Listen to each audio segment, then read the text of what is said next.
അപ്പൊ എല്ലാവർക്കും പുതിയൊരു വീഡിയോയിലേക്ക് സ്വാഗതം. ഇന്ന് നമ്മൾ നോക്കാൻ പോകുന്നത് എന്താ സംഭവം എന്ന് വെച്ച് കഴിഞ്ഞാല്, കേരള ലോട്ടറി എടുക്കുന്ന എല്ലാവരും അറിഞ്ഞിരിക്കേണ്ട ഒരു കാര്യമാണ്. കേരള ലോട്ടറി ആരൊക്കെ എടുക്കുന്നുണ്ടോ, അതായത് തമിഴന്മാരാവാം, കർണാടകയിൽ എടുക്കുന്നുണ്ട്, ഓൺലൈൻ വഴിക്ക് എടുക്കുന്നുണ്ട്, ബുക്ക് ചെയ്ത് എടുക്കുന്നുണ്ട്, നമ്മുടെ കേരളത്തിൽ തന്നെ ഒരുപാട് ആൾക്കാർ ലോട്ടറി എടുക്കുന്നുണ്ട്. അപ്പൊ ലോട്ടറി ഡെയിലി അടിക്കുന്നുണ്ട്. ആർക്കാണ് ഡെയിലി ലോട്ടറി അടിക്കുന്നത്? അപ്പൊ ആൾക്കാർ പറയും ഡെയിലി ലോട്ടറി അടിക്കുന്നുണ്ട്, 365 ദിവസം ഓരോ കോടീശ്വരന്മാരുണ്ട്. ഞാൻ പറയാൻ വന്നത് അതല്ല. ശരിക്കും പറഞ്ഞാല് കേരള ലോട്ടറി എന്ന് പറയുമ്പോൾ ഇത് വെറുതെ പോയി ഇങ്ങനെ എടുക്കുന്ന ആൾക്കാർ ഇതിന്റെ ബാക്കിലൊന്ന് ശരിക്കും ശ്രദ്ധിച്ച് നോക്കുക. ഇതിന്റെ ബാക്കിൽ വ്യക്തമായിട്ട് എഴുതിയിട്ടുണ്ട്. എന്താണ് എഴുതിയിട്ടുള്ളതെന്ന് വെച്ച് കഴിഞ്ഞാല്, ഫസ്റ്റ് പ്രൈസ് ഒരാൾക്ക് കൊടുക്കുന്നു 1 കോടി എന്ന് ഒരു കണക്ക് ഇതിന്റെ അടിയിൽ എഴുതിയിട്ടുണ്ട്, ഇതിന്റെ ബാക്കിൽ എഴുതിയിട്ടുണ്ട്. അതുപോലെ സെക്കൻഡ് പ്രൈസ് 30 ലക്ഷം രൂപ ഒരാൾക്ക്, പിന്നെ അതുപോലെ 5 ലക്ഷം രൂപ ഒരാൾക്ക്. ഇങ്ങനെ 5000 വെച്ചിട്ട് ഒരു 19,000 ആണെങ്കിൽ ഏകദേശം ഒരു 20,500 ടിക്കറ്റിന് എന്നൊക്കെ ഇതിൽ വ്യക്തമായിട്ട് എഴുതിയിട്ടുണ്ട്.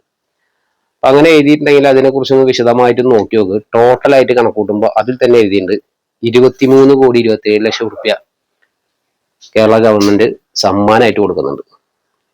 അതായത് ഈ ഒരു ഫസ്റ്റ് പ്രൈസ് ആയാലും 30 ലക്ഷം ആയാലും 5000 വെച്ചിട്ട് 2000 വെച്ചിട്ടും 500 100 എല്ലാം കൂടിയും കൂട്ടി വരുമ്പോൾ 23,27,00,000 റുപ്യ സമ്മാനമായിട്ട് കൊടുക്കുന്നുണ്ട്. പിന്നെന്ന് വെച്ച് കഴിഞ്ഞാൽ ഇതിന്റെ ഇപ്പുറത്തും കൂടി എഴുതിയിട്ടുള്ളത് ഏകദേശം 2.5 കോടിയോളം ഏജന്റുമാർക്കുള്ള കമ്മീഷനാണ്. അപ്പൊ ഈ ടിക്കറ്റ് വിറ്റിട്ടുള്ള ഏജന്റുമാർക്കുള്ള കമ്മീഷനൊക്കെ ആയിട്ട് ഇങ്ങനെ 5000 റുപ്യ അടിച്ച് 500 റുപ്യ അങ്ങനെയൊക്കെ വെച്ചിട്ട് ഇപ്പൊ ഫസ്റ്റ് പ്രൈസിൽ 10 ലക്ഷം അങ്ങനെയൊക്കെ ഉണ്ടാവുമല്ലോ. അതൊക്കെ ഏകദേശം ഒരു 2.5 കോടി റുപ്യോളം ഏജന്റുമാർക്ക് കൊടുക്കുന്നുണ്ട്.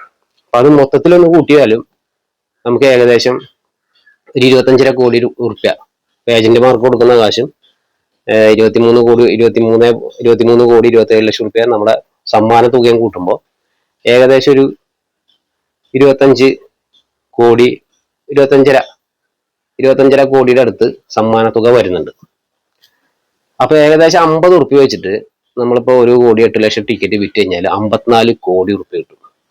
54 കോടി റുപ്യാണ് കിട്ടുന്നത് ഈ സർക്കാരിന് കിട്ടുന്നത്. ചില നേരത്ത് ചിലപ്പോ 1 കോടി 8 ലക്ഷം ടിക്കറ്റ് ചിലപ്പോ എല്ലാം വിറ്റ് പോകണമെന്നില്ല. കുറച്ച് ടിക്കറ്റ് ഒക്കെ വിറ്റ് പോയില്ല എന്നൊക്കെ പറഞ്ഞിട്ട് 77 ലക്ഷം അത്രയൊക്കെ വിറ്റ് പോയുള്ളൂ എന്ന് പറയാറുണ്ട്. അപ്പോ എന്തായാലും ഒരു 50 കോടി കിട്ടും എന്ന് വിചാരിച്ചോ. അപ്പൊ ഈ 50 കോടി റുപ്യയില് ജനങ്ങൾക്ക് കൊടുക്കുന്ന പ്രൈസ് എന്ന് പറയുന്നത് 23 കോടി രൂപയാണ്. 23 കോടി 27 ലക്ഷം റുപ്യാണ്. ബാക്കി ഏജന്റിനും പോയാൽ മൊത്തത്തിൽ 25.5 കോടി റുപ്യ. ബാക്കി 54 കോടിയാണ്. അത് ടോട്ടൽ 54 കോടി റുപ്യ ടിക്കറ്റ് വിറ്റ് കഴിഞ്ഞാൽ കിട്ടുന്നുണ്ട്. അപ്പൊ അതിൽ 25 തന്നെ നമുക്ക് തരുന്നുള്ളൂ. ബാക്കി ഡെയിലി സർക്കാരിന് 25 കോടി വെച്ച് കിട്ടുന്നുണ്ട്. അത് പിന്നെ നികുതിയാണ് അങ്ങനെ എങ്ങനെയെന്നൊക്കെ പറയുന്നത്. സർക്കാരിന് നികുതി പണമായിട്ട് പോകണം, അല്ലെങ്കിൽ ആ പണം വീണ്ടും ജനങ്ങളിലേക്ക് തന്നെ തിരിച്ചടിക്കും, അതായത് തിരിച്ചു വരും എന്നൊക്കെ പറയുന്നുണ്ട്. ഏത് രീതിയിലാണെന്ന് നമുക്കറിയില്ല. ചിലപ്പോൾ പെൻഷനൊക്കെ ആയിരിക്കാം. അതായത് പെൻഷൻ കൊടുക്കുന്നുണ്ടല്ലോ വിധവകൾക്കായാലും, വയസ്സായ കാരണവന്മാര് ഉണ്ടാവും, ഓരോ വീട്ടിലും ഉണ്ടാവുമല്ലോ. അവർക്കൊക്കെ പെൻഷൻ കൊടുക്കുന്നത് ചിലപ്പോൾ ഈ പൈസയിലാവാം. അതെന്തെങ്കിലും ആയിക്കോട്ടെ. എങ്കിലും ഡെയിലി ലോട്ടറി അടിക്കുന്നുണ്ടോ എന്ന് ചോദിച്ചാൽ ഡെയിലി ലോട്ടറി അടിക്കുന്നുണ്ട്. ആർക്കടിക്കുന്നുണ്ട്? സർക്കാരിന് അടിക്കുന്നുണ്ട്. അതായത് നമുക്കൊക്കെ കൊല്ലത്തിൽ ഒരിക്കലാണ് ഓണനവംബർ 25 കോടി. ഓണനവംബർ വർഷത്തിൽ ഒരിക്കലാണ് 25 കോടി എന്ന് പറഞ്ഞിട്ട് നമ്മളൊക്കെ പോയി എടുക്കുന്നുണ്ട്. അതിൽ തന്നെ അടിച്ചാലും ഫസ്റ്റ് പ്രൈസ് അടിച്ചാലും ചിലപ്പോൾ ഒരു 10-13 കോടി റുപ്യ കിട്ടുന്നുള്ളൂ. അപ്പോൾ 25 കിട്ടുന്നില്ല. പക്ഷെ ഡെയിലി 25 കോടി സർക്കാരിന് അടിക്കുന്നുണ്ട് ഓണനവംബർ. നമുക്ക് കൊല്ലത്തിൽ ഒരിക്കലാണ് ഓണനവംബറെങ്കിൽ സർക്കാരിന് ഡെയിലി ഓണനവംബറാണ്. 54 കോടി റുപ്യ കിട്ടുമ്പോൾ അതിൽ 25 കോടിയാണ് അവർക്ക് ഇങ്ങനെ പോണത്. ബാക്കിയൊക്കെ നമുക്ക് കിട്ടുന്നുള്ളൂ. ഇനി ബാക്കി മുഴുവൻ ഇപ്പൊ ഒരു 23 കോടി റുപ്യ ഇതിൽ കൊടുത്തിട്ടുണ്ടല്ലോ. സമ്മാനത്തുക 23 കോടി 27 ലക്ഷം എന്നൊക്കെ കൊടുത്തിട്ടുണ്ട്. അത് മുഴുവനായിട്ട് കിട്ടുന്നുണ്ടോ? അതായത് ഇപ്പോ ആ 23 കോടി 27 ലക്ഷത്തിന്റെ കണക്ക് ഇതിൽ പറയുമ്പോൾ ഫസ്റ്റ് പ്രൈസ് 1 കോടിയാണ്. ആ 1 കോടി കൂട്ടിയിട്ടാണല്ലോ ഇതിങ്ങനെ 23 കോടി കണക്ക് കൂട്ടുന്നത്. അപ്പൊ ഫസ്റ്റ് അടിച്ച ആൾക്കാർക്ക് 1 കോടി കൊടുക്കുന്നില്ല. 1 കോടി കൊടുക്കുന്നില്ല. അപ്പോൾ 40% പിടിക്കല്ലോ. അപ്പൊ ഫസ്റ്റ് പ്രൈസ് അടിച്ചാൽ 1 കോടി അടിച്ച ആൾക്കാർക്ക് ചിലപ്പോൾ ഒരു 60 ലക്ഷം കിട്ടി. 60 കിട്ടും, ഒരു 70 പിടിച്ചോ. അപ്പോൾ അതിന് നമുക്കുണ്ട്. 1 കോടി മൊത്തത്തിൽ കൊടുക്കുന്നില്ല. അപ്പൊ അതിന് നമുക്കുള്ള കാശും, അതായത് ഈ ടാക്സ് അത് ഇത് എന്നൊക്കെ പറഞ്ഞിട്ട് അവർ പിടിക്കുന്നുണ്ട്. ആ പൈസയും സെക്കൻഡ് പ്രൈസ് 30 ലക്ഷം അങ്ങനെ കൊടുക്കും തോന്നുന്നുണ്ടോ? മൊത്തത്തിൽ 30 ലക്ഷം റുപ്യ സെക്കൻഡ് പ്രൈസ് അടിച്ച ആൾക്ക് മൊത്തം കൊടുക്കുന്നില്ല. അതൊന്നും അവർ നമുക്കുണ്ട്.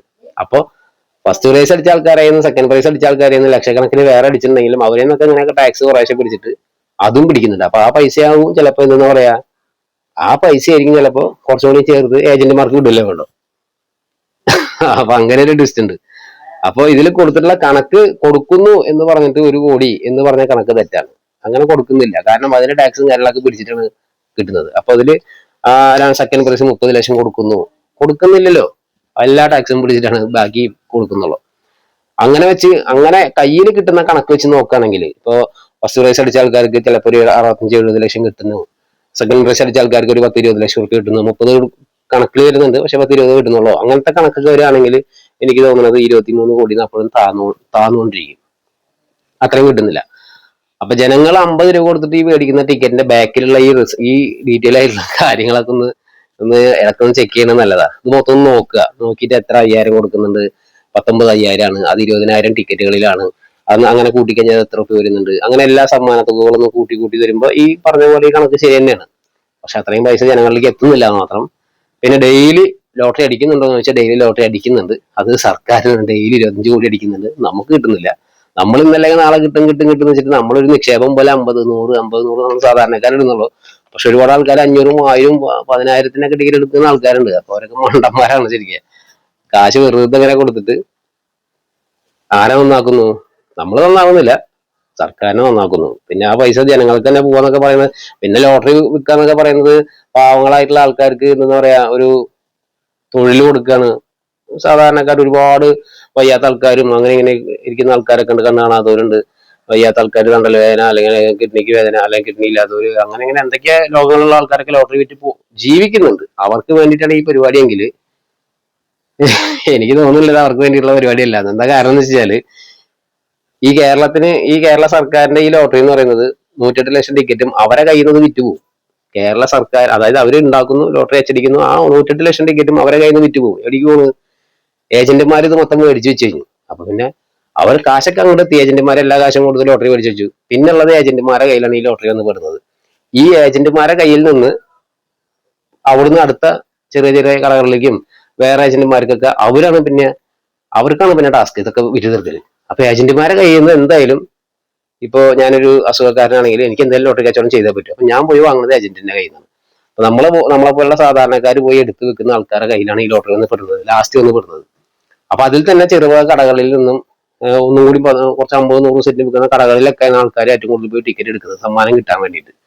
ഈ സാധാരണ നടന്നു നിൽക്കുന്ന ആൾക്കാർ, സൈക്കിളിൽ പോകുന്ന ആൾക്കാർ, വയ്യാതെ അങ്ങനെ ഇരുന്നിട്ട് ഏത് മൂലയിൽ വന്നിരിക്കുന്ന വയസ്സായ കാരണവന്മാര്, അങ്ങനെയുള്ള ആൾക്കാരെ കയ്യിലാണ് ഈ ടിക്കറ്റ് വന്ന് പെടുന്നത്. അവരെ കാര്യം വാങ്ങില്ല, കാരണം അവരെ കയ്യിൽ 5-6 സെറ്റ് ഉണ്ടോ 10 സെറ്റ് പ്രൈസ് അടിക്കുന്നില്ല, ഡെയിലി അടിക്കുന്നില്ല. കാരണം ഒരു ലോഡ് ടിക്കറ്റ് വെക്കുന്ന കടകളിലാണ് ആൾക്കാർ എപ്പോഴും നിൽക്കുന്ന തിരക്ക്. അവിടെ ഫസ്റ്റ് പ്രൈസ്, അവിടെ സെക്കൻഡ് പ്രൈസ്, അവിടെ 5000 വെച്ച് കിട്ടും എന്ന് വിചാരിച്ചാൽ അവരെ എടുക്കുമ്പോൾ ഈ നടന്നു പോകുന്ന ആൾക്കാരെ നിന്നും അല്ലെങ്കിൽ സൈക്കിളിൽ പോകുന്ന ആൾക്കാരെ നിന്നും ഒരു ഭാഗത്ത് പോയി ഇങ്ങനെ മൂലയ്ക്ക് ഇങ്ങനെ ഇരുന്ന് വിൽക്കുന്ന ആൾക്കാരെ നിന്നും ഒരാൾ ടിക്കറ്റ് എടുക്കുന്നില്ല.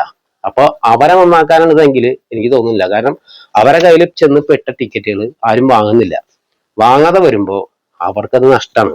അവർ 10 സെറ്റ് ടിക്കറ്റ് എടുത്ത് 5 സെറ്റ് വിറ്റ് ബാക്കി 5 സെറ്റ് അവരെ കയ്യിൽ വിട്ടു. അപ്പൊ ഇത് സാധാരണ ലോട്ടറി വെക്കുന്ന ആൾക്കാര് സാധാരണക്കാരെ കാര്യം കട്ടാ പോകുക. ഏജന്റുമാർക്കും സർക്കാരിനും കുറച്ചുകൂടി കുഴപ്പമില്ലാത്ത കടകൾക്കൊക്കെ നല്ലൊരു സുഖമാണ്. കാരണം അവിടെ നിന്നൊക്കെ വിറ്റ് പോകും. പിന്നെ ഇത് വന്ന് പെടുന്നത് ഈ സൈക്കിളിൽ പോകുന്ന ആൾക്കാർക്കും അല്ലെങ്കിൽ ഇതുപോലെ പാവങ്ങളെ കയ്യിൽ വന്നിട്ട് 10-20 സെറ്റ് ഒക്കെ എടുത്ത് 5 സെറ്റ് ഒക്കെ എടുത്ത് വിൽക്കുന്ന ആൾക്കാരെ കയ്യിൽ വന്ന് പെട്ടുപോവാണ്. അപ്പൊ ഇതിന്റെ പൈസ അവിടെ എത്തിക്കഴിഞ്ഞു. ഇവരെ കയ്യിൽ നിന്ന് വിറ്റ് പോയാലേ ഇവർക്ക് നാളെ വേറെ ടിക്കറ്റ് മേടിക്കാനും പറ്റുള്ളൂ. അപ്പൊ ഇവരെ കയ്യിലൊന്ന് വിട്ടുപോകണം. അപ്പൊ അങ്ങനെ പെട്ടുപോകുന്ന ആൾക്കാരെ കാശാണ് ഫസ്റ്റ് പ്രൈസ് ആയിട്ടും അല്ലെങ്കിൽ 25 കോടിയൊക്കെ ഡെയിലി സർക്കാരിന്റെ ഇതിലേക്ക് പോണത്. അപ്പൊ അതാദ്യം ചിന്തിക്കണം നിങ്ങൾ. അപ്പൊ ഡെയിലി ലോട്ടറി അടിക്കുന്നുണ്ട്, സർക്കാരിനാണ് ഡെയിലി 25 കോടി വെച്ച് അവർക്ക് അടിക്കുന്നുണ്ട്, നമുക്കൊന്നും അടിക്കുന്നില്ല. ഡെയിലി ഓരോ കോടി വെച്ചിട്ട് പ്രൈസ് ഡെയിലി 365 ദിവസം ഓരോരുത്തർ കിട്ടുന്നുണ്ട്. അതിൻ്റെ ഇടയിൽ ബമ്പർ അടിക്കുന്നുണ്ട്. ഇവരൊന്നും കാണാനുമില്ല. അത് വേറൊരു സത്യം, ഒന്നും അറിയുന്നില്ല. അപ്പൊ ഇതൊക്കെയാണ് സംഭവങ്ങൾ. അപ്പൊ ലോട്ടറി പരമാവധി എടുത്തോ 1-2 ഒരുപാട് എടുത്തിട്ട് അവനവന്റെ കാശ് വെറുതെ കളയാൻ നിൽക്കണ്ട. ഇതാണ് എനിക്ക് പറയാനുള്ളത്. അപ്പൊ ഇതിന്റെ ബാക്കിലുള്ള ഡീറ്റെയിൽസ് കറക്റ്റ് ആയിട്ട് നിങ്ങൾ നോക്കി നോക്ക്. നിങ്ങൾക്കപ്പോ മനസ്സിലാവും നമ്മള് എത്രത്തോളം അവർ നമ്മളെ പറ്റിക്കുന്നുണ്ട് എന്നുള്ളത് നമുക്ക് ഇതിൽ മനസ്സിലാവും. ആ മനസ്സിലാക്കി വരുമ്പോൾ നമുക്ക് മനസ്സിലാവും എന്ത്, ടിക്കറ്റ് പരമാവധി എടുക്കണ്ട, കുറേശ്ശെ അങ്ങോട്ട് കുറച്ച് കൊണ്ടുവന്നിട്ട് അങ്ങനെ നിർത്തലാക്കാൻ തോന്നും. അപ്പോ നമുക്ക് നിർത്തലാക്കാൻ വെച്ച് കഴിഞ്ഞാൽ മൊത്തത്തിലല്ല, 1-2 തന്നെ എപ്പോഴെങ്കിലൊക്കെ എടുക്കാം. അല്ലാതെ ഇത് ഡെയിലി തന്നെ ഒരു 500-1000 ടിക്കറ്റ് എടുക്കുന്ന ആൾക്കാർ ശ്രദ്ധിച്ചോ, ഒരു കാര്യമില്ല, നമ്മളെ പറ്റിച്ചുകൊണ്ടിരിക്കുകയാണ്. അപ്പൊ okay, bye bye, see you. നമുക്ക് അടുത്തൊരു വീഡിയോയിൽ കാണാം.